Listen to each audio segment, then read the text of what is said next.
اعوذ باللہ السمیع العلیم من الشیطان الرجیم من ہمزہ ونفخہ ونفثہ بسم اللہ۔ سورہ بقرہ کی آیت نمبر 158 کی تفسیر چل رہی ہے۔ اللہ رب العالمین میں اس آیت میں صفا اور مروہ کی پہاڑیوں کی اہمیت بتائی ہے۔ اے لوگوں، جب آپ عمرہ کریں یا حج کریں تو صفا اور مروہ پہاڑیوں کے درمیان ضرور طواف کیا کیجئے۔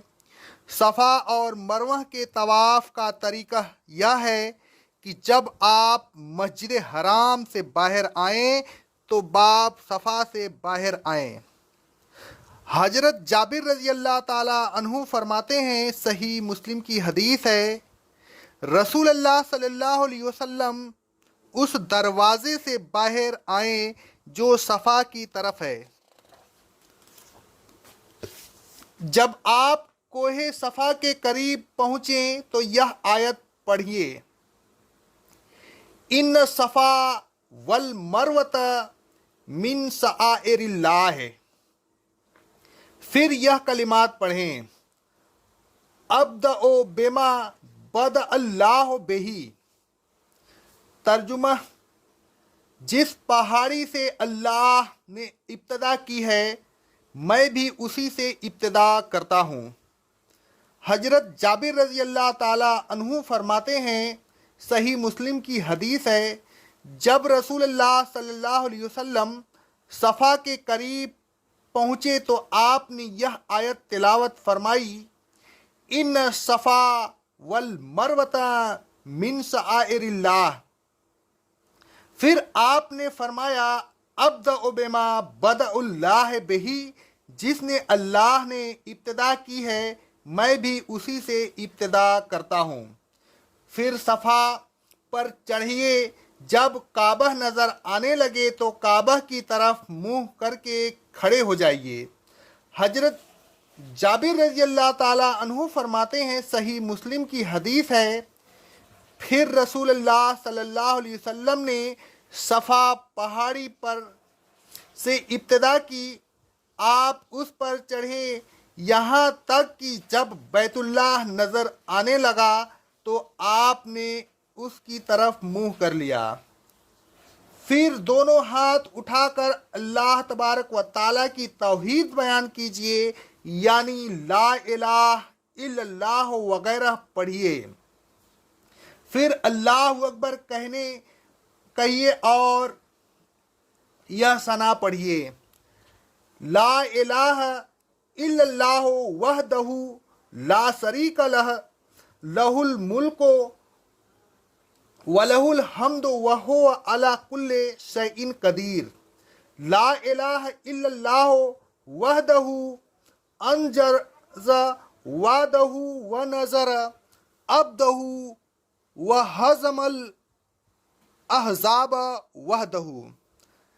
نہیں کوئی الہ سوائے اللہ اکیلے کے، اس کا کوئی شریک نہیں، بادشاہت اسی کی ہے اور ہر قسم کی تعریف بھی اسی کے لیے ہے، اور وہ ہر چیز پر قادر ہے۔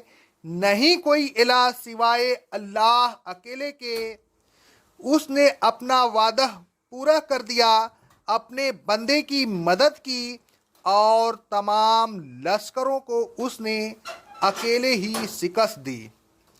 حضرت ابو ہریرہ رضی اللہ تعالی عنہ فرماتے ہیں، ابو داؤد کی حدیث ہے سند صحیح سے، پھر رسول اللہ صلی اللہ علیہ وسلم صفا کے پاس آئے، پھر آپ اس پر چڑھے یہاں تک کہ کعبہ نظر آنے لگا، پھر آپ نے دونوں ہاتھ اٹھائے، پھر آپ اللہ عز و جل کا ذکر کرنے لگے اور اس سے دعا مانگی۔ حضرت جابر رضی اللہ تعالی عنہ فرماتے ہیں، صحیح مسلم کی حدیث ہے، پھر رسول اللہ صلی اللہ علیہ وسلم نے اللہ کی توحید بیان کی، اس کی تکبیر بیان کی اور یہ ثنا پڑھے، لا الہ الا اللہ سورہ حج کی آیت ہے یہ. پھر دعا کیجئے، دعا کے بعد پھر مندرجہ بالا کلمات پڑھیے، پھر دعا کیجئے، تیسری مرتبہ پھر ان کلمات کو پڑھیے اور دعا کیجئے. حضرت جابر رضی اللہ تعالیٰ عنہ فرماتے ہیں، صحیح مسلم کی حدیث ہے، پھر رسول اللہ صلی اللہ علیہ وسلم نے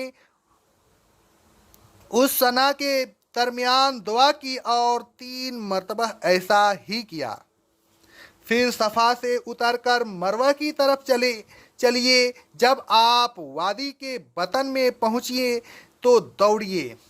حضرت جابر رضی اللہ تعالیٰ عنہ فرماتے ہیں، صحیح مسلم کی حدیث ہے، پھر رسول اللہ صلی اللہ علیہ وسلم صفا سے اتر کر مروہ کی طرف چلے. جب آپ بطن وادی میں پہنچے تو دوڑے.